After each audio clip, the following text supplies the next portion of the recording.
엄마, 거긴 진짜 가지 마세요. 괜히 보고 마음만 상해요. 아들이 그 말을 했을 때 저는 가슴 어딘가가 서늘해졌습니다.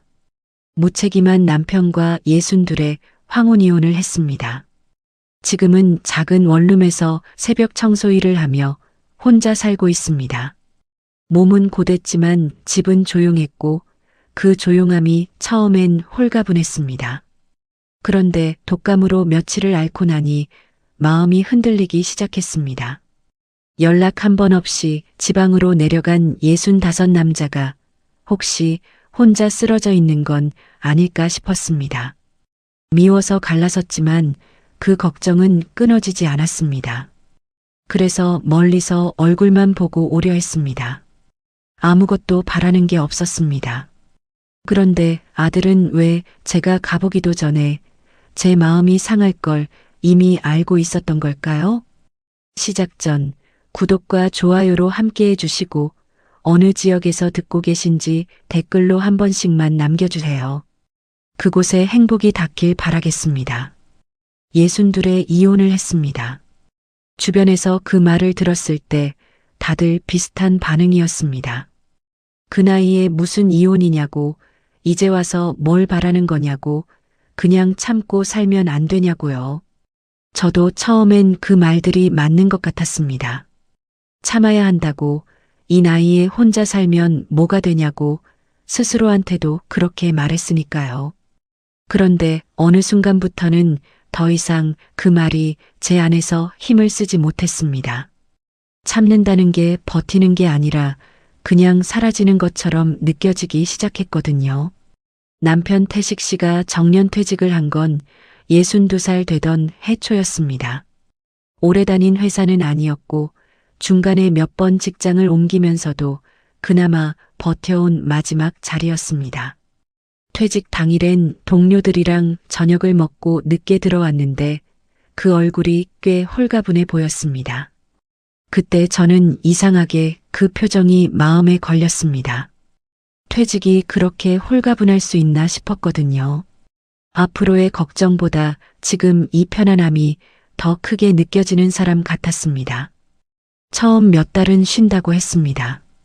오래 일했으니 좀 쉬어야겠다고 몸도 추스르고 나서 다시 뭔가 찾아보겠다고 했습니다.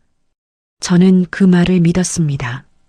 믿으려 했다는 게 더 정확하겠지만요. 그런데 그 몇 달이 반년이 됐고 반년이 1년이 됐습니다. 새벽에 나가던 발길이 없어지고 낮에도 소파에 앉아 텔레비전을 보는 날이 길어졌습니다. 뭔가 알아보고 있냐고 물으면 알아보는 중이라고 했고 연락해 볼 때가 있냐고 하면 있다고 했습니다.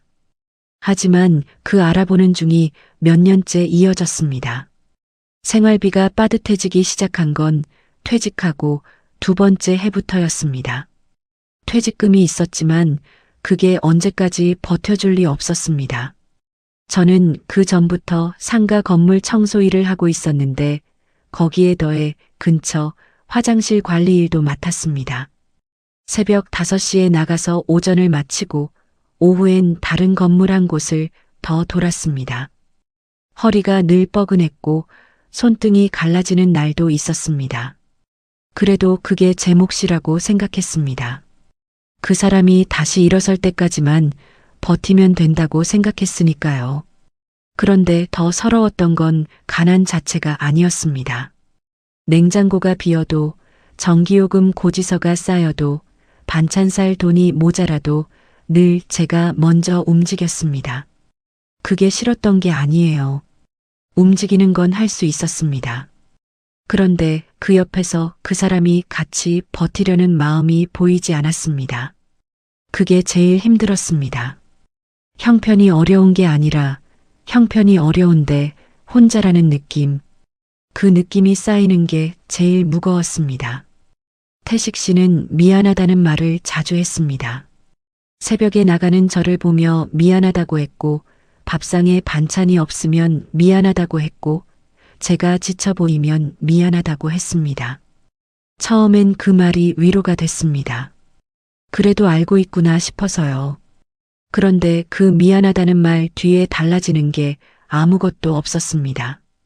미안하다는 말이 반복되면 반복될수록 그 말이 달라지려는 의지가 아니라 그냥 그 순간을 넘기려는 말처럼 들리기 시작했습니다. 나중엔 그 말이 제일 무책임하게 들렸습니다. 차라리 아무 말도 안 하는 게 나을 것 같았습니다. 어느 날 저녁이었습니다. 퇴근하고 들어오니 태식 씨는 소파에 누워 있었고 부엌엔 그릇 하나도 씻겨 있지 않았습니다. 뭐 먹었냐고 물었더니 라면 끓여 먹었다고 했습니다. 그 말에 저는 아무 말도 하지 않았습니다. 사실 말이 나오지 않았습니다. 밥솥엔 밥이 있었고 냉장고엔 달걀이 있었고 김치도 있었습니다. 그걸 꺼내 밥 한 그릇 차리는 것도 하지 않은 사람이 텔레비전 앞에 누워 있었습니다. 저는 그날 그릇을 씻으면서 손이 물속에 잠겨 있는 채로 한참 울었습니다. 소리는 내지 않았습니다.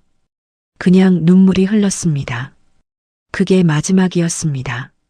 더 버티겠다는 말도 이제 끝내겠다는 말도 처음엔 없었습니다. 그냥 그날 이후로 제 안에서 뭔가가 조용히 꺼졌습니다. 억울함도 아니고 분노도 아니고 그냥 힘이 빠진 것처럼요. 몇 주가 지나고 나서야 저는 태식 씨한테 말했습니다. 우리 이제 그만하자고. 태식 씨는 한참 말이 없었습니다. 붙잡지도 않았습니다. 그냥 알겠다고 했습니다. 그 대답이 또 한 번 심장을 헛디디게 했지만 저는 그 순간 더 이상 흔들리지 않으려 했습니다. 재산이라고 해봐야 나눌 것도 별로 없었습니다.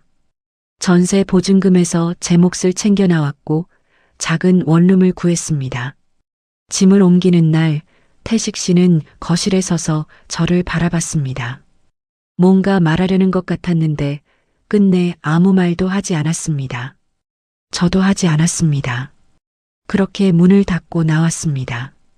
원룸은 좁았습니다. 창문 하나, 싱크대 하나, 침대 하나. 그게 전부였습니다. 처음 며칠은 그 공간이 어색했습니다. 그런데 이상하게 몸이 먼저 편해졌습니다. 새벽에 나가도 눈치 볼 사람이 없었고 들어와서 아무 말 없이 누워도 됐습니다. 그 조용함이 홀가분했습니다. 아, 내가 얼마나 긴장하면서 살았나 싶었습니다. 그런데 시간이 지나자 이상하게 마음 한구석이 자꾸 허전해졌습니다. 미워서 헤어진 건 맞는데 그렇다고 완전히 남처럼 잊히는 건 또 아니었습니다. 40년이라는 세월이 그렇게 하루아침에 정리되는 게 아니더군요. 태식 씨가 어디서 어떻게 사는지 가끔 궁금하기도 했습니다. 아들한테 물어보면 잘 지낸다고만 했고 저도 더 묻지 않았습니다. 이혼한 마당에 전 남편 근황을 챙기는 게 이상해 보일 것 같았으니까요. 그러면서도 마음 어딘가에 작은 불씨처럼 남아 있었습니다. 그러다 독감이 왔습니다. 처음엔 그냥 감기려니 했습니다. 그런데 이틀째 되던 날 밤 열이 오르면서 손발에 힘이 빠지기 시작했습니다. 물을 마시려고 일어났다가 어지러워서 그대로 주저앉았습니다. 주변엔 아무도 없었습니다. 전화를 해야 하나 싶었지만 누구한테 해야 할지도 막막했습니다. 아들한테 하면 며느리가 불편할 것 같고 괜히 호들갑 떨기도 싫었습니다. 결국 혼자 이불을 당겨 덮고 아침이 오길 기다렸습니다. 그 새벽에 문득 태식 씨가 떠올랐습니다. 65에 연락도 없이 지방에 내려간 사람. 끼니는 챙겨 먹고 있을까? 아플 때 옆에 아무도 없는 건 아닐까? 제가 그 새벽에 느낀 그 막막함을 그 사람도 혼자 견디고 있는 건 아닐까요? 미움과 걱정은 같이 있을 수 있더군요. 그 두 가지가 이상하게 공존했습니다. 몸이 조금 나아지자 저는 결국 마음을 굳혔습니다. 한 번만 가보자고. 붙잡으러 가는 것도 아니고 따지러 가는 것도 아닙니다. 멀리서 얼굴만 보고 그냥 살아있는지 확인하고 돌아오면 된다고 생각했습니다. 그것만으로 충분하다고 생각했습니다. 그때만 해도 저는 정말 몰랐습니다. 제가 걱정해서 찾아가는 그 길 끝에 저만 빠진 채 이미 다 끝난 가족의 판이 기다리고 있을 줄은요. 왜 아들은 아버지 얘기만 나오면 자꾸 말을 흐렸을까요? 아들한테 말을 꺼낸 건 몸이 어느 정도 나아지고 나서였습니다. 전화를 하면서도 어떻게 말해야 할지 한참 생각했습니다. 전 남편 근황을 묻는 게 이상하게 들릴 수도 있었고 괜히 아들 입장을 곤란하게 만드는 것 같기도 했습니다. 그래서 처음엔 그냥 안부 전화처럼 시작했습니다. 요즘 어떻게 지내냐고, 손주는 잘 크고 있냐고, 밥은 잘 먹고 있냐고요. 아들은 늘 그렇듯 짧게 대답했습니다. 잘 지낸다고, 바쁘다고, 별일 없다고. 그러다 제가 슬쩍 꺼냈습니다. 아버지 요즘 어떻게 지내는지 아느냐고요. 전화기 너머로 잠깐 침묵이 흘렀습니다. 짧은 침묵이었는데 그게 이상하게 길게 느껴졌습니다. 아들은 곧 대답했습니다. 잘 지내겠지, 뭐. 그 말투가 너무 가볍게 넘어가는 것 같았습니다. 잘 지낸다가 아니라 잘 지내겠지였으니까요. 직접 알고 있는 사람의 말이 아니라 모르는 척하는 사람의 말처럼 들렸습니다. 저는 그냥 넘길 수도 있었는데 그날따라 그게 마음에 걸렸습니다. 혹시 연락하고 지내냐고 다시 물었습니다. 아들은 가끔 한다고 했습니다. 그러면서 빠르게 말을 돌렸습니다. 엄마는 몸은 다 나아졌냐고, 요즘 일은 어떠냐고요. 저는 그 말을 따라가지 않았습니다. 그래서 어떻게 사는 것 같더냐고, 밥은 잘 챙겨 먹고 있는 것 같냐고 물었습니다. 아들은 또 짧게 잘 지내는 것 같다고만 했습니다. 더 이상 구체적인 말은 하지 않았습니다. 그때 제가 말했습니다. 한번 가볼까 싶다고요. 그 말이 끝나기도 전에 아들 목소리가 달라졌습니다. 엄마, 거긴 진짜 가지 마세요. 괜히 보고 마음만 상해요. 단호했습니다. 부탁하는 말투가 아니라 막으려는 말투였습니다. 저는 그 순간 이상했습니다. 아버지가 어렵게 살고 있는 거라면 엄마가 상처받을 게 뭐가 있다는 건지, 오히려 불쌍하게 사는 모습을 보면 마음이 아플 수는 있어도 상처를 받는다는 표현은 달랐습니다. 상처는 예상보다 나쁜 걸 봤을 때 받는 게 아니라 예상과 전혀 다른 걸 봤을 때 받는 거니까요. 저는 왜 마음이 상하냐고 물었습니다. 아들은 대답하지 않았습니다. 그냥 괜히 복잡해진다고, 엄마가 가봤자 좋을 게 없다고만 했습니다. 저는 더 다그치지 않았습니다. 전화를 끊고 나서도 그 말이 자꾸 마음속에서 맴돌았습니다. 괜히 보고 마음만 상해요. 그 말이 뭔가를 알고 하는 말처럼 들렸습니다. 가보면 뭔가 있다는 걸 알면서 하는 말처럼요. 그날 밤은 잠이 오지 않았습니다. 천장을 보며 이런저런 생각을 했습니다.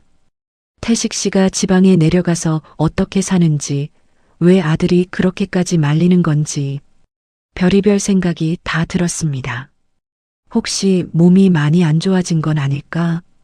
그래서 아들이 엄마가 충격받을까봐 미리 막는 건 아닐까? 그 생각이 가장 먼저 들었고, 그러니까 더 걱정이 됐습니다. 이상한 건 그 다음이었습니다. 걱정이 쌓이다 보면 이런저런 가지를 치게 됩니다.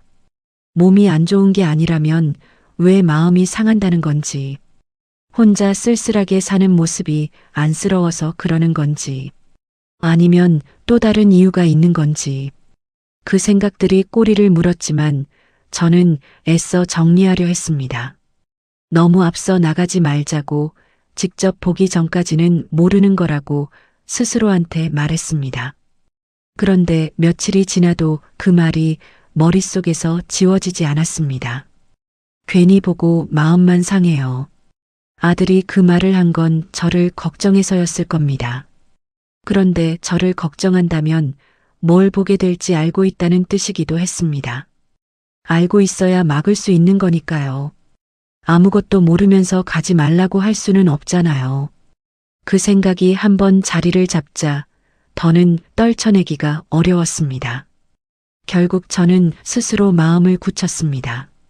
아들한테 다시 물어봐도 대답이 달라질 것 같지 않았습니다. 제대로 말해줄 생각이 없는 사람한테 계속 물어봐야 돌아오는 건 흐릿한 말뿐이라는 걸 그쯤엔 알 것 같았습니다. 그러면 직접 가서 확인하는 수밖에 없었습니다.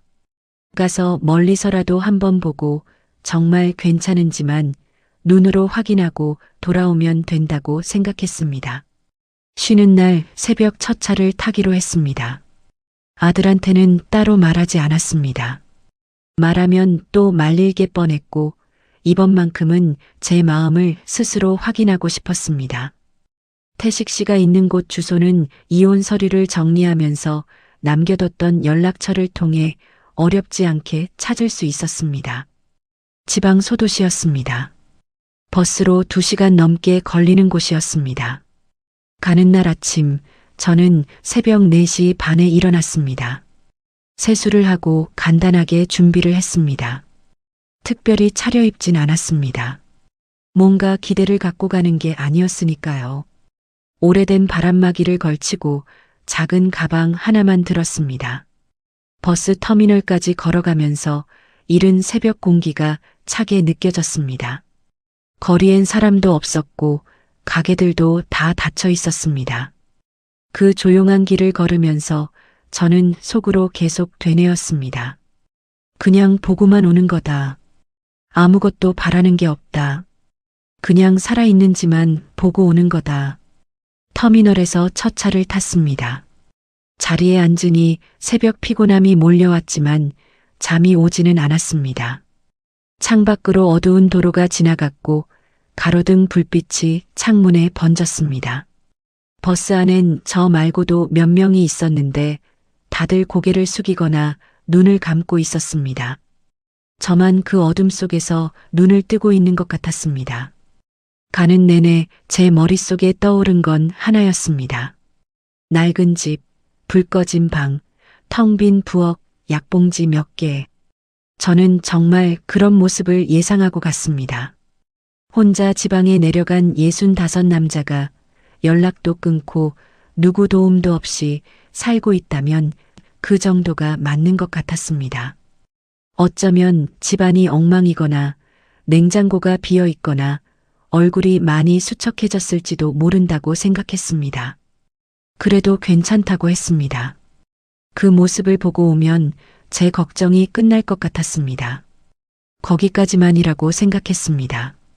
버스를 2번 갈아탔습니다.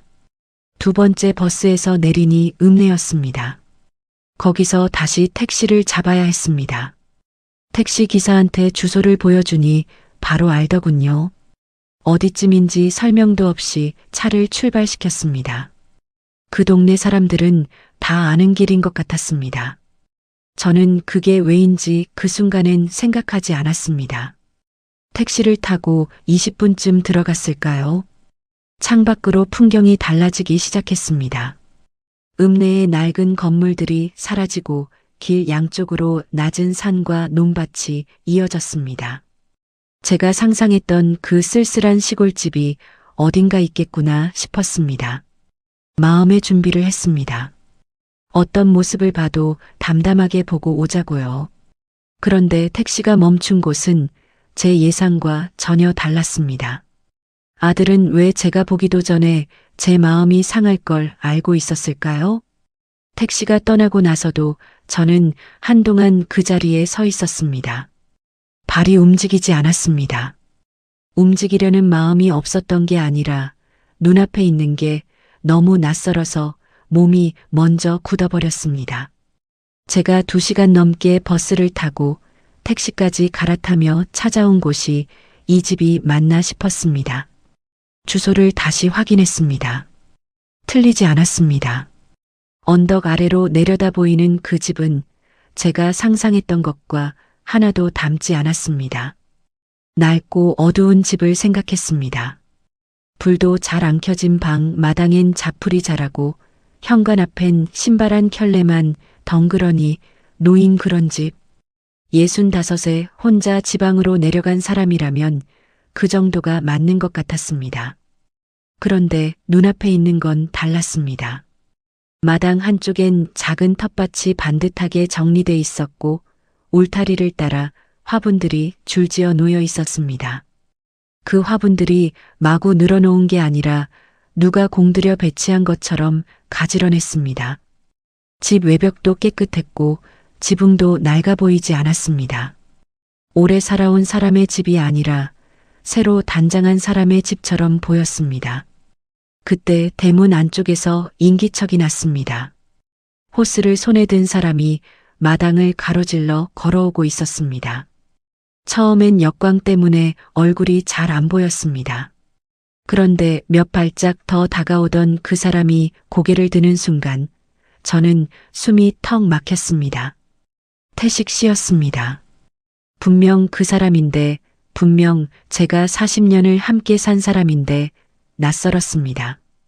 제가 알던 그 사람은 소파에 늘어져 있거나 밥상 앞에서 멍하니 앉아 있거나 아니면 미안하다는 말을 입에 달고 사는 사람이었습니다. 그런데 지금 눈앞에 있는 사람은 달랐습니다. 단정한 작업복을 입고 있었고 얼굴빛이 좋았습니다. 헬쑥하거나 수척한 기색이 없었습니다. 오히려 살이 조금 오른 것도 같았습니다. 햇볕을 맞으며 마당에 물을 주는 그 모습이 어색하지 않았습니다. 오래 이렇게 살아온 사람처럼 자연스러웠습니다. 저는 대문 안으로 한 발도 들어가지 못하고 그 자리에 서 있었습니다. 그때 마당 한쪽에서 또 다른 인기척이 들렸습니다. 처음엔 시야 가장자리로 스쳤습니다. 텃밭 옆에 쪼그려 앉아 무언가를 다듬고 있는 사람이 있었습니다. 상추 같은 걸 뜯고 있는 것 같았습니다. 여자였습니다. 50대 후반쯤 돼 보였고 머리를 단정하게 묶고 있었습니다. 그 여자가 태식 씨 쪽을 향해 자연스럽게 일어서더니 두 마디 세 마디 말을 건넸습니다. 태식 씨도 호스를 내리며 대답했습니다. 저는 그 말이 들리지 않았습니다. 너무 멀었고 귀가 먹먹했습니다. 그런데 그 둘 사이의 거리가, 그 움직임이, 그 눈빛의 방향이 다 말해주고 있었습니다. 오래 함께 산 사람들의 몸짓이었습니다. 서로를 향해 몸을 돌리는 방식, 말을 주고받는 속도, 상대가 움직이면 자연스럽게 공간을 내어주는 그 흐름. 낯선 두 사람이 어색하게 만들어내는 관계가 아니었습니다.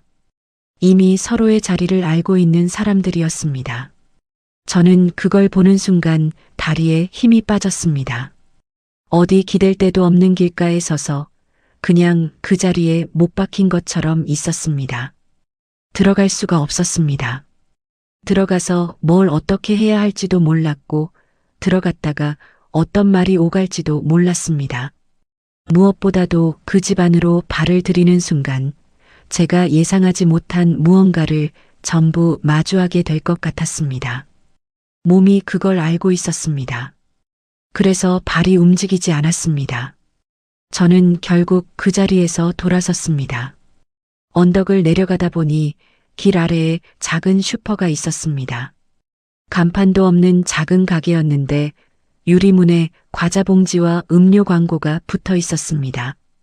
저는 거기로 들어갔습니다. 혹시 제가 잘못 본 게 아닐까 싶었습니다. 아니면 그 집사람이 태식 씨가 맞는지 다시 한번 확인하고 싶었는지도 모릅니다. 물 한 병을 집어들고 계산을 하면서 저는 주인한테 조심스럽게 물었습니다. 언덕 위에 있는 전원주택에 사는 분이 혹시 강 씨냐고요? 슈퍼 주인은 아무렇지도 않게 대답했습니다. 아, 강 사장님 댁 찾으세요? 아들 네 식구도 자주 와요. 주말엔 손주 뛰노는 소리가 얼마나 크게 들리는데요.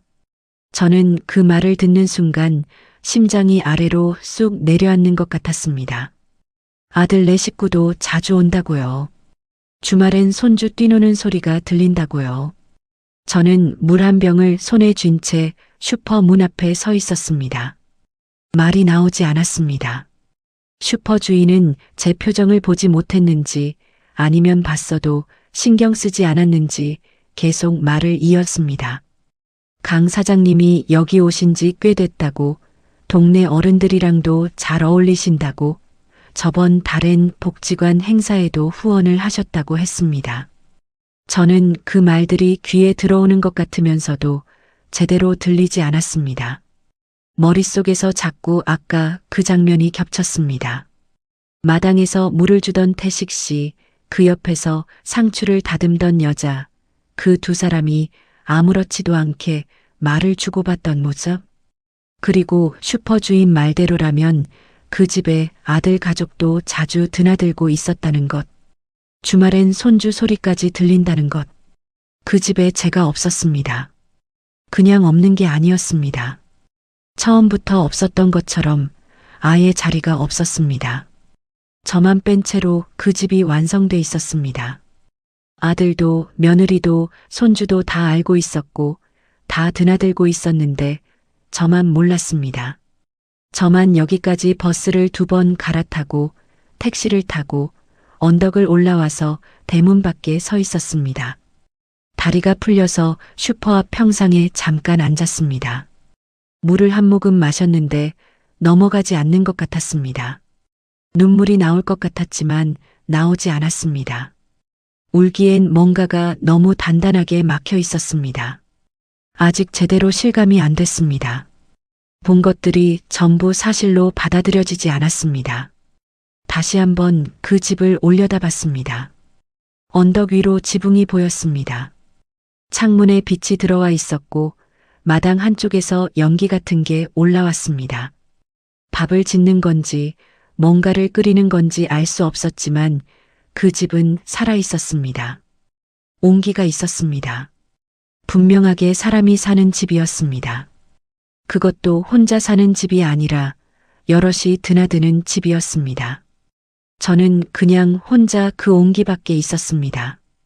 그 집 현관 앞에 뭐가 있었는지 기억이 났습니다. 택시에서 내려 처음 집을 봤을 때 대문 너머로 현관이 살짝 보였습니다. 현관 앞엔 신발이 있었습니다.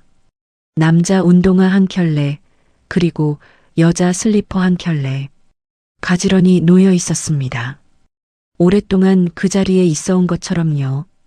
그리고 창문 안쪽으로 뭔가 색깔 있는 것들이 붙어 있었는데 아이 그림 같았습니다. 손주가 그린 그림인지도 몰랐습니다. 그 집은 단순히 둘이 사는 집이 아니었습니다. 누군가 자주 오가는 집이었습니다.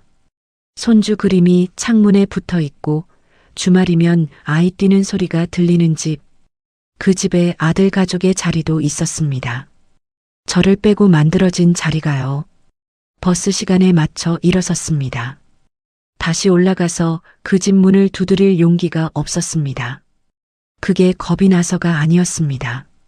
지금 이 상태로 그 안에 들어가면 제가 감당할 수 있는 것보다 더 많은 걸 보게 될 것 같았습니다. 오늘은 그냥 여기까지만 보고 가자고 했습니다. 대문 밖에서 본 것만으로도 이미 충분히 많은 걸 알게 됐으니까요. 돌아오는 버스 안에서 저는 창밖만 봤습니다. 해가 기울면서 들판이 노랗게 물들고 있었습니다. 그 풍경이 예쁘다는 생각이 들었다가 그 생각이 드는 게 이상하다는 생각이 들었습니다. 지금 이 상황에 풍경이 예쁘다니요. 그런데 그게 또 사람 마음이더군요. 마음이 제일 무너지는 날에도 눈은 여전히 뭔가를 보고 있었습니다. 집에 돌아오니 방이 조용했습니다. 원룸 불을 켜고 가방을 내려놓았습니다. 그 조용함이 오늘따라 달랐습니다. 전엔 그 조용함이 홀가분함이었는데 오늘은 그냥 혼자라는 느낌이었습니다. 딱 그 차이였습니다. 자리에 앉아서 멍하니 있다가 문득 아들 생각이 났습니다. 아들은 그 집을 알고 있었습니다. 자주 드나들고 있었습니다. 손주도 그 마당에서 뛰어놀고 있었습니다. 그런데 저한테는 한마디도 하지 않았습니다. 괜히 보고 마음만 상해요. 그 말 뒤에 이 모든 게 숨어 있었습니다. 아들 가족은 대체 언제부터 그 집을 드나들고 있었던 걸까요? 집에 돌아온 날 밤은 거의 뜬 눈으로 보냈습니다. 누우면 눈이 감길 것 같았는데 막상 이불을 덮으면 아까 그 집이 자꾸 떠올랐습니다. 언덕 아래로 보이던 전원주택, 마당에서 호스를 들고 서 있던 태식 씨, 텃밭 옆에서 상추를 다듬던 그 여자 가지런히 놓여있던 신발 두 켤레. 그 장면들이 눈을 감으면 더 선명하게 떠올랐습니다. 억지로 다른 생각을 해보려 했지만 쉽지 않았습니다. 무엇보다 자꾸 걸리는 건 슈퍼 주인이 했던 말이었습니다. 아들 내 식구도 자주 와요. 주말엔 손주 뛰노는 소리가 얼마나 크게 들리는데요. 그 말이 귓가에서 지워지지 않았습니다. 아들이 알고 있는 것과 모르는 것의 경계가 어디인지 처음부터 다 알고 있었던 건지 아니면 나중에 알게 된 건지 알면서도 숨긴 건지 아니면 말할 타이밍을 못 찾은 건지 그 생각이 돌고 또 돌았습니다. 잠이 든 건지 그냥 눈을 감고 있었던 건지 모를 새벽이 지나고 아침이 됐습니다. 청소일을 나가면서도 머릿속이 무거웠습니다. 손을 움직이면서도 생각은 딴 데 가 있었습니다. 걸레를 짜다가 멍하니 서 있는 적도 있었고 엘리베이터 버튼을 잘못 누른 적도 있었습니다. 몸은 일을 하고 있는데 마음이 따라오지 않는 날이었습니다. 그런 날이 며칠 이어졌습니다. 결국 저는 아들 집에 가보기로 했습니다. 직접 따지러 가는 게 아니었습니다. 그냥 얼굴을 보면 알 것 같았습니다. 말을 안 해도 눈빛에서 뭔가가 보일 것 같았습니다. 제가 그날 본 걸 알고 있는 사람인지 아니면 정말 모르는 사람인지 40년 넘게 아들 얼굴을 봐온 엄마가 그것 하나 못 읽을 리 없었습니다. 주말 오전에 아들 집에 갔습니다. 미리 연락은 했습니다. 손주 보러 간다고만 했습니다. 아들은 오라고 했고 며느리 수진 씨도 반갑게 맞아줬습니다. 겉으로 보기엔 아무것도 달라 보이지 않는 풍경이었습니다. 손주가 뛰어와서 할머니 하고 안겼고 부엌에서 뭔가 끓이는 냄새가 났습니다. 평범한 주말 아침이었습니다. 저도 처음엔 그냥 손주랑 놀았습니다. 블록을 쌓다가 무너뜨리고 그림책을 읽어주고 손주가 가져오는 장난감을 함께 만지작거렸습니다. 아들은 소파에 앉아 휴대폰을 보고 있었고 며느리는 부엌과 거실을 오갔습니다. 표면적으로는 그냥 여느 주말이었습니다. 그러다 냉장고 옆에 붙어 있는 사진 한 장이 눈에 들어왔습니다. 처음엔 그냥 지나쳤습니다. 냉장고에 사진이나 그림이 붙어 있는 건 흔한 일이니까요. 그런데 손주를 안고 부엌 쪽으로 걸어가다가 그 사진이 시야에 다시 들어왔습니다. 저는 그 자리에서 멈췄습니다. 잔디 깔린 마당에서 손주가 작은 삽을 들고 환하게 웃고 있는 사진이었습니다. 환한 햇살 아래 손주 얼굴이 참 밝았습니다. 그런데 사진 뒤쪽 배경에 나무로 만든 데크 난간이 보였습니다. 그 난간의 모양이 낯설지 않았습니다. 제가 그날 언덕 위에서 봤던 그 전원주택의 데크였습니다. 숨이 잠깐 멎었습니다. 손주가 그 집 마당에서 삽을 들고 웃고 있었습니다. 사진 속 손주 표정이 너무 해맑았습니다. 처음 가는 낯선 집에서 노는 아이의 표정이 아니었습니다. 자주 가서 익숙한 곳에서 노는 아이의 표정이었습니다. 저는 그 사진을 손에 들고 아들한테 물었습니다. 이거 어디냐? 목소리가 평소보다 낮게 나왔습니다. 화를 낸 게 아니었는데 그 짧은 말에 뭔가가 담겨 있었나 봅니다. 아들이 고개를 들었고 제 손에 들린 사진을 보는 순간 표정이 굳었습니다. 소파에서 일어서려다 멈추는 것 같았습니다. 부엌에 있던 며느리도 그 순간 하던 손을 멈췄습니다. 설거지 소리가 딱 끊겼습니다. 그 짧은 정적이 모든 걸 말해줬습니다. 아무 말하지 않아도 됐습니다. 두 사람 다 알고 있었습니다. 그 집이 어딘지, 그 사진이 어디서 찍혔는지, 그게 무슨 의미인지 다 알면서 지금까지 저한테 말하지 않았습니다. 아들은 한참 뒤에야 입을 열었습니다. 엄마, 괜히 복잡하게 만들지 마세요. 그 말을 듣는 순간 가슴이 막혔습니다. 복잡하게 만들지 말라고요. 이게 복잡한 게 맞긴 합니다. 그런데 복잡하게 만든 게 누구냐고 묻고 싶었습니다. 저는 아무것도 한 게 없었습니다. 그냥 몰랐을 뿐이었습니다. 저만 빼고 다들 알고 있었고, 저만 빼고 그 집을 드나들고 있었는데, 그걸 이제 와서 물어보는 제가 복잡하게 만드는 사람이 되는 건지요. 저는 목소리를 높이지 않으려 했습니다. 그 자리에서 소리를 지르면 아무것도 들리지 않는다는 걸 알고 있었습니다. 그래서 최대한 차분하게 물었습니다.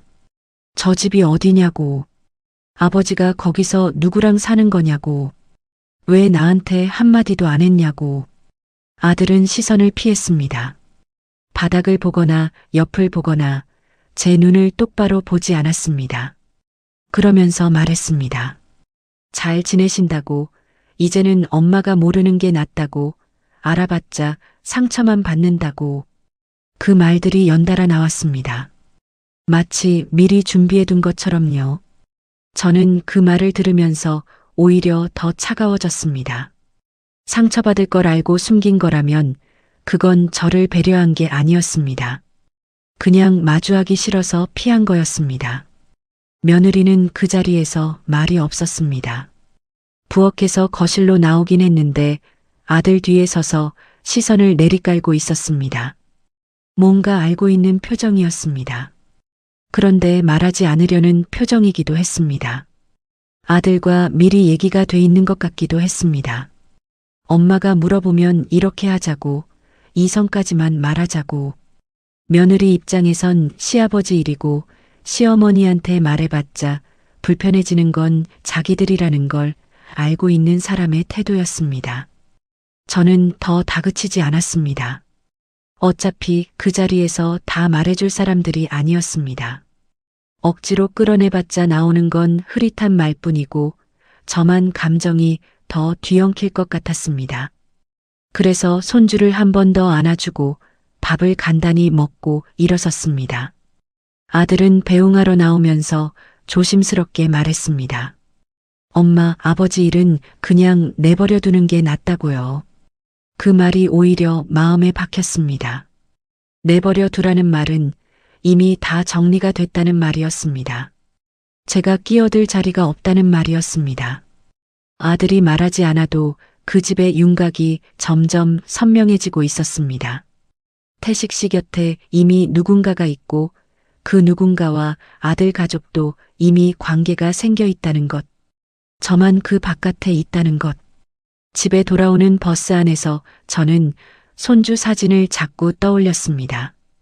그 해맑게 웃는 얼굴이 자꾸 눈에 밟혔습니다.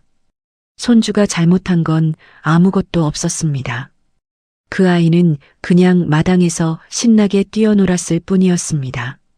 그런데 그 웃음이 왜 그렇게 마음을 아프게 하는지 모르겠었습니다. 제가 한 번도 가보지 못한 그 마당에서 저를 빼고 다 함께 있었다는 게 자꾸 마음속에서 무언가를 건드렸습니다. 나중에 생각해보니 더 이상했습니다.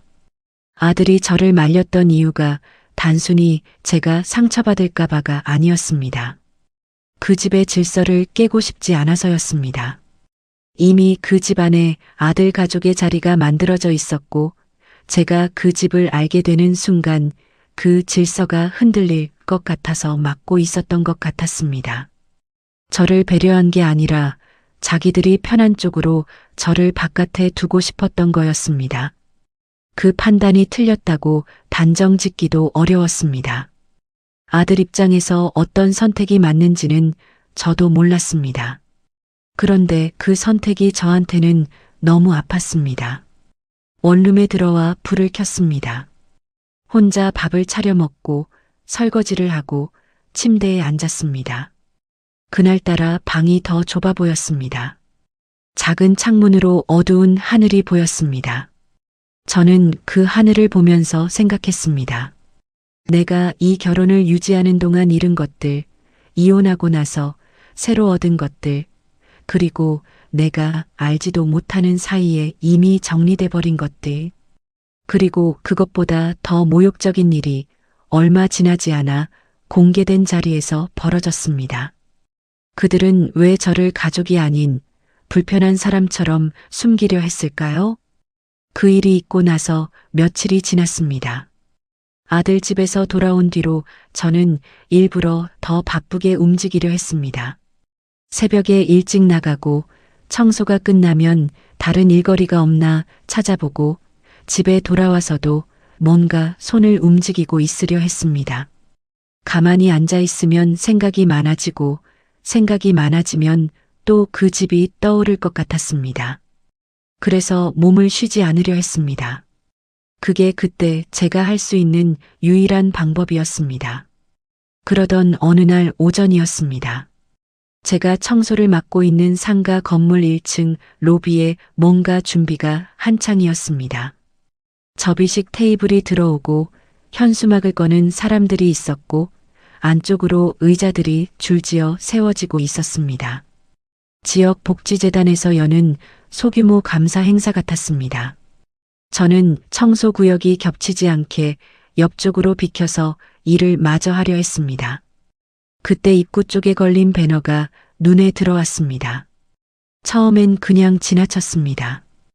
행사 배너를 굳이 읽을 이유가 없었으니까요. 그런데 발걸음이 저절로 멈췄습니다. 배너 한쪽에 후원자 명단이 적혀 있었는데 그 안에서 낯익은 이름 3글자가 눈에 박혔습니다. 강태식? 저는 그 이름을 보고 한참을 그 자리에 서 있었습니다.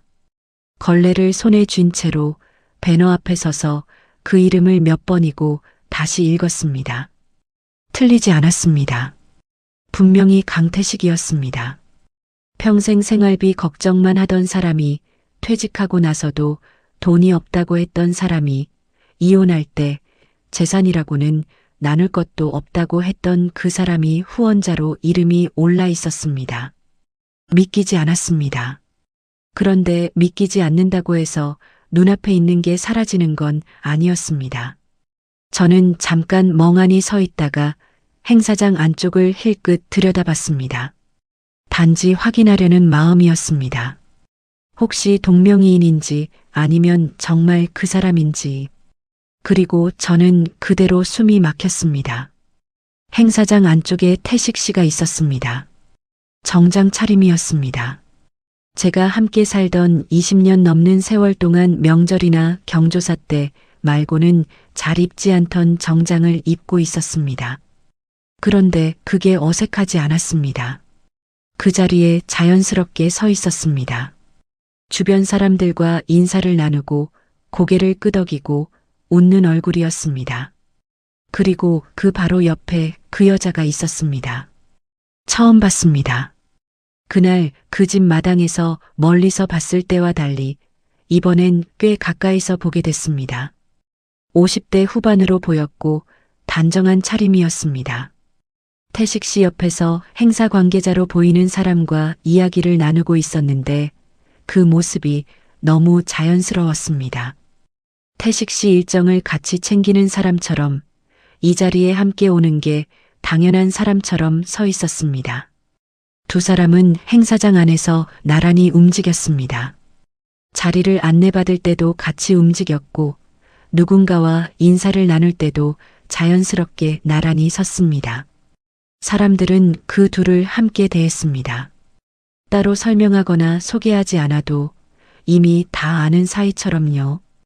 그 장면 자체가 저한테는 하나의 대답이었습니다.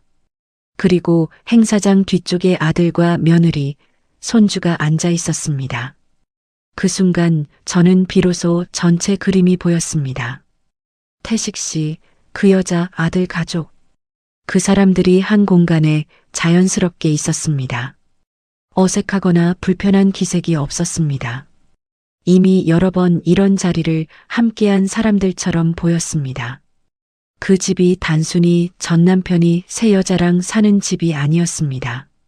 아들 가족까지 이미 그 안에 들어가 있는 완성된 새 가족의 공간이었습니다. 그리고 저는 그 바깥에 서 있었습니다. 청소 도구를 들고 로비 한쪽에서 그 장면을 보고 있었습니다. 가족이 아니라 그 건물에서 일하는 사람으로 저는 그 순간 내가 지금 어디에 서 있는지를 너무 선명하게 느꼈습니다. 그때 그 여자가 저를 봤습니다. 행사장 쪽에서 나오다가 눈이 마주쳤습니다. 저는 피하지 않았습니다. 피할 이유가 없었습니다. 그 여자는 잠깐 저를 살피더니 사람들 앞에서 너무도 태연하게 말했습니다. 아, 태식 씨 예전 인연 되시는 분이시죠? 목소리가 낮지도 않았습니다. 주변에 사람들이 있는 자리에서 한 말이었습니다. 예전 인연. 그 단어가 귀에 들어오는 순간 저는 아무 말도 하지 못했습니다. 할 말이 없어서가 아니었습니다. 너무 많아서였습니다. 예전 인연이라니요. 40년을 함께 살았습니다. 새벽마다 일어나 밥을 차렸고 아픈 날에도 출근했고 생활비가 모자라면 제가 더 일했습니다. 아들을 낳고 키우면서 잠을 줄였고 명절이면 온종일 부엌에 서 있었습니다. 그 세월이 예전 인연 네 글자로 정리됐습니다. 그것도 사람들 앞에서 너무 가볍게. 손이 차가워졌습니다. 화가 났는지 서러웠는지 모욕감인지 딱 잘라 말하기 어려웠습니다. 그냥 여러 가지가 한꺼번에 올라왔습니다. 목이 잠기는 것 같았습니다. 저는 그 자리에서 아무 말도 하지 않고 돌아섰습니다. 청소 도구를 챙겨서 그냥 걸어 나왔습니다. 그 자리에 더 있을 이유가 없었습니다. 밖으로 나와 건물 옆 계단에 잠깐 앉았습니다. 바람이 조금 불었습니다. 손이 아직도 차가웠습니다. 심호흡을 몇 번 했습니다. 울고 싶었는데 눈물이 나오지 않았습니다. 아까부터 자꾸 그랬습니다. 울어야 할 것 같은 상황인데 몸이 따라주지 않았습니다. 그냥 멍했습니다. 그날 저녁 저는 아들한테 전화를 했습니다. 오늘 행사장에서 봤다고, 거기 왜 있었냐고, 그 여자가 누구냐고 물었습니다. 아들은 처음에 또 얼버무렸습니다. 그냥 아버지 행사에 같이 간 거라고, 엄마가 거기 있을 줄 몰랐다고 했습니다. 저는 그 말을 자르고 다시 물었습니다. 그 여자가 아버지랑 같이 사는 거냐고, 아들은 얼마나 됐냐고. 한참 침묵이 흘렀습니다. 아들이 결국 말했습니다. 이혼하고 나서 아버지가 지방으로 내려갈 때 이미 알고 지내던 사람이라고 했습니다. 처음엔 생활을 정리하는 걸 도와주는 정도였는데 나중엔 병원도 같이 다니고 집도 함께 알아보고 하면서 가까워졌다고요. 지금은 아버지 건강관리며 요양 상담까지 그 여자가 챙기고 있다고 했습니다. 아들 목소리는 담담했습니다. 마치 어쩔 수 없는 일이라는 듯이, 그냥 그렇게 됐다는 듯이요. 저는 그 담담함이 오히려 더 아팠습니다. 아들한테 이건 당연한 일이 됐구나 싶었습니다. 아버지 곁에 그 여자가 있는 게 이미 일상이 돼버린 사람의 말투였습니다. 저는 전화를 끊고 나서 한참 앉아 있었습니다. 새 여자가 있다는 게 충격이 아니었습니다. 이혼한 사람이 새 인연을 만나는 건 있을 수 있는 일이었습니다.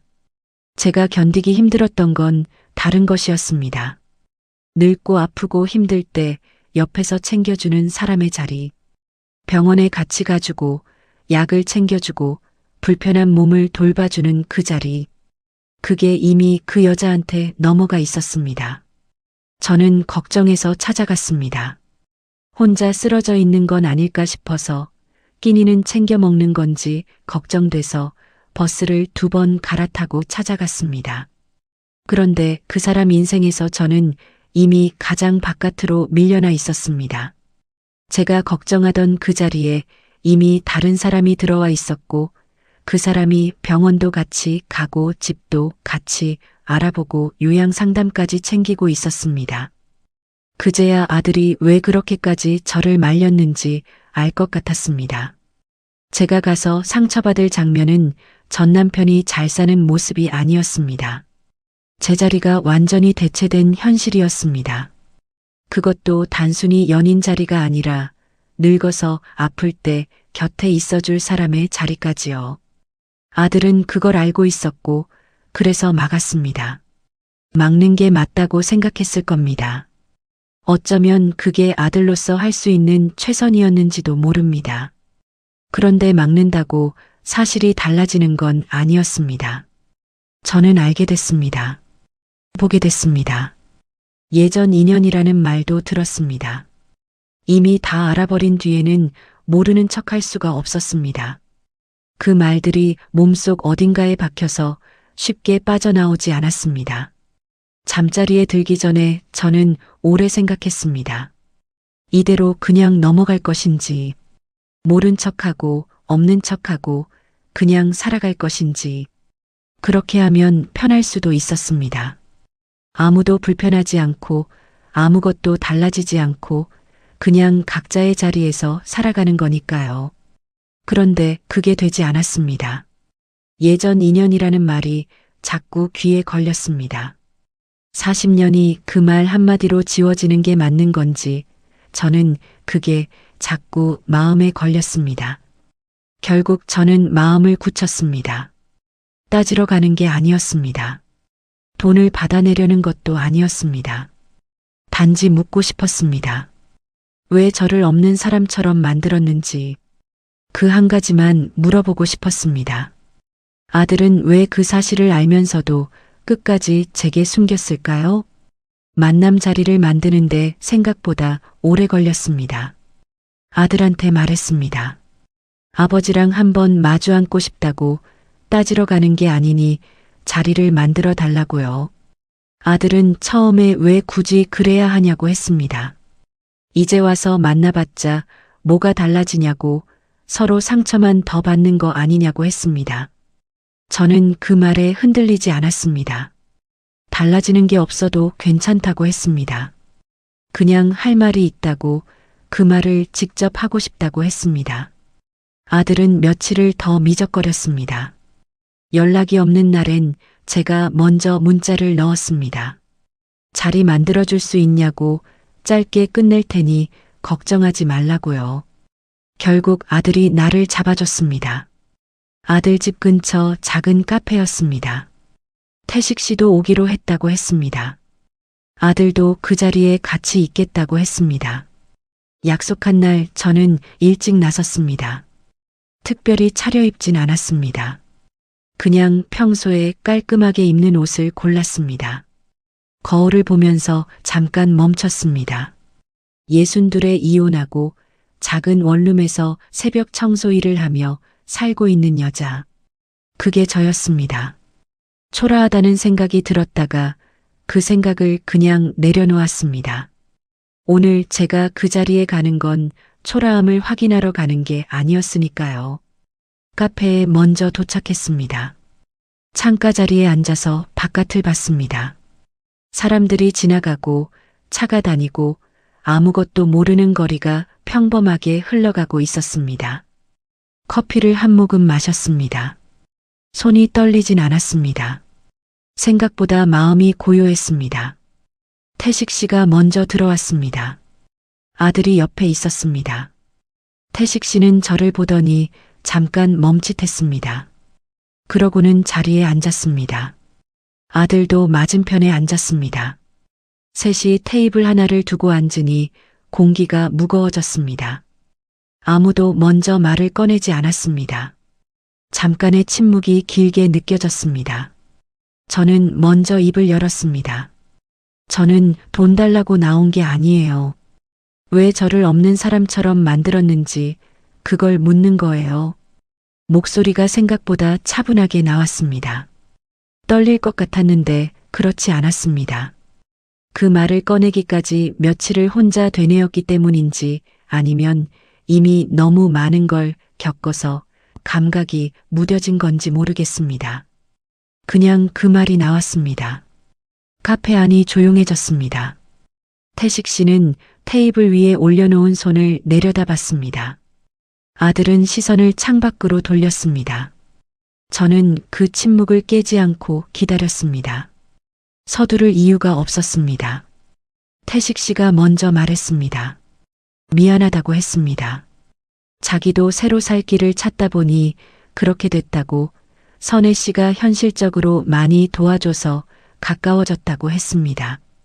말투가 낮았습니다. 예전처럼 미안하다는 말을 가볍게 넘기는 투가 아니었습니다. 그래도 저는 그 말이 모든 걸 설명해 준다고 느끼지 않았습니다. 저는 고개를 끄덕이지 않았습니다. 새 인연이 생긴 거, 그분이 태식 씨를 챙기는 거, 그건 뭐라고 할 수 없어요. 이혼한 사람이니까요. 그런데 저는 그게 아니에요. 말을 잠깐 멈췄습니다. 어떻게 이어가야 할지 머릿속으로 정리하면서요. 저만 빼고 다 알고 있었던 것. 아들 가족까지 그 집을 드나들면서 저한테는 끝까지 숨긴 것. 사람들 앞에서 저를 예전 인연이라고 정리해버린 것. 그건 달라요. 태식 씨는 고개를 숙였습니다. 아들은 그제야 창밖에서 시선을 걷었습니다. 저와 눈이 마주쳤는데 뭔가 할 말이 있는 것 같은 얼굴이었습니다. 잠시 후 아들이 천천히 입을 열었습니다. 엄마가 늘 강한 줄 알았다고 했습니다. 이런 현실을 알게 되면 분명 크게 화를 낼 것 같았다고, 그러면 관계가 다 복잡해질 것 같아서 피하고 숨겼다고 했습니다. 그러면서 목이 조금 잠기는 것 같았습니다. 이제는 엄마가 왜 그렇게 아플 수밖에 없었는지 조금은 알겠다고 했습니다. 그 말을 듣는데 오히려 허탈했습니다. 강해 보인다는 이유로 제 마음은 없는 사람 취급을 받은 거였으니까요. 강하다는 말이 무적이라는 말은 아니었습니다. 새벽에 혼자 일어나서 청소 나가고, 아파도 쉬지 않고, 생활비 모자라면 더 벌러 나가고, 그러면서도 가족한테 내색 안 하고 버텼던 게 강한 거라면 그 강함 덕분에 제 마음은 안 물어봐도 되는 마음이 됐던 겁니다. 그게 제일 서러웠습니다. 저는 잠깐 숨을 고르고 나서 다시 말했습니다. 나는 그 사람이 잘 사는 게 억울한 게 아니에요. 잘 살면 잘 사는 거지. 그걸 배 아파하러 여기 온 게 아니에요. 내가 힘든 건 내가 걱정하면서 찾아간 사이에 나만 빠진 채로 가족의 판이 다시 짜여 있었다는 거예요. 그게 견디기 힘들었어요. 말하면서 목이 약간 잠겼습니다. 그래도 끝까지 말했습니다. 사람들 앞에서 예전 인연이라는 말, 그거 들었을 때 저 진짜 아무 말도 못했어요. 40년이 그 한마디였으니까요. 태식 씨가 눈을 감았습니다. 잠시 후 다시 눈을 뜨면서 고개를 숙였습니다. 정말 미안하다고 했습니다. 그 말투는 예전과 달랐습니다. 예전엔 그 미안하다는 말이 그 순간을 넘기는 방패처럼 느껴졌는데 이날은 달랐습니다. 그렇다고 그 말이 모든 걸 되돌리는 건 아니었습니다. 되돌릴 수 있는 것들이 아니었으니까요. 그래도 그 말은 이전과 결이 달랐습니다. 아들도 고개를 숙였습니다. 저는 그 자리에서 더 이상 감정을 풀어놓지 않았습니다. 할 만큼 했다고 생각했습니다. 울거나 소리치거나 하지 않았습니다. 그냥 할 말을 했습니다. 그것만으로도 충분했습니다. 대신 마지막으로 한 가지만 분명히 했습니다. 앞으로 어디서든 저를 없는 사람처럼 말하지 말아요. 사람들 앞에서든 손주 앞에서든 어디서든 40년을 함께 산 사람이라는 사실까지 지워버리진 말아요. 그것만 지켜줘요. 태식 씨가 알겠다고 했습니다. 아들도 고개를 끄덕였습니다. 짧은 대답이었지만 저는 그걸로 됐다고 생각했습니다. 더 많은 걸 받아내려 한 게 아니었으니까요. 저는 처음부터 그 한 가지만 원했습니다. 사람 취급. 그게 전부였습니다. 카페를 나오면서 공기가 달랐습니다. 들어갈 때와 나올 때가 같은 날인데 다르게 느껴졌습니다. 무거운 게 내려간 건지 아니면 그냥 몸이 지쳐서 감각이 무뎌진 건지 정확하지 않았습니다.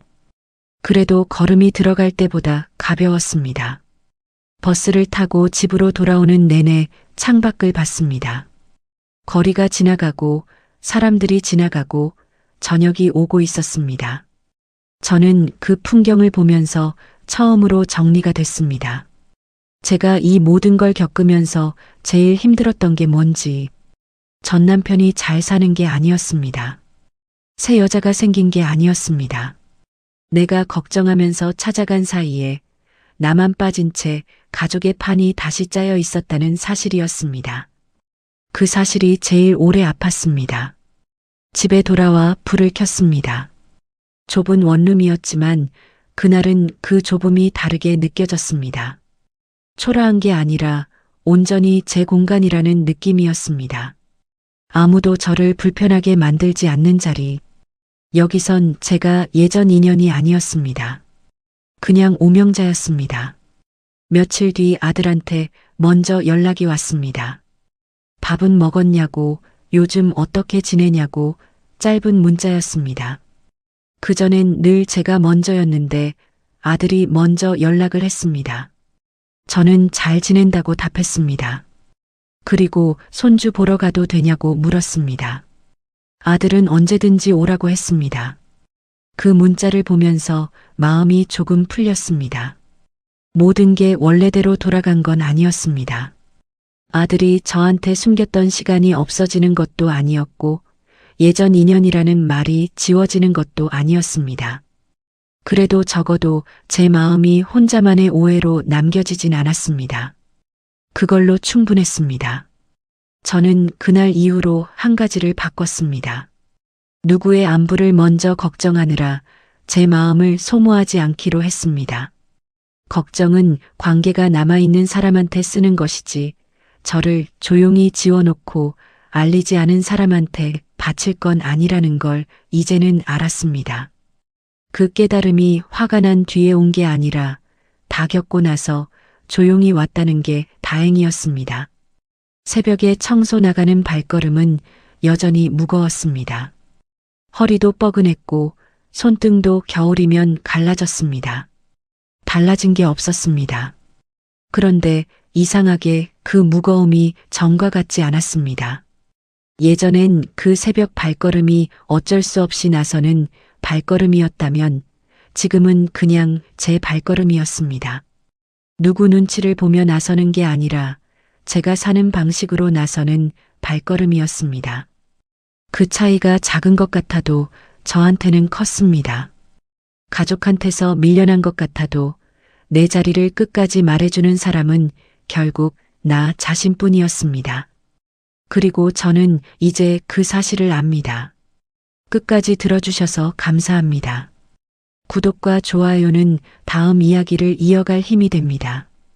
그리고 주인공에게 한 줄 응원을 댓글로 남겨주시면 그 마음까지 함께 전해두겠습니다.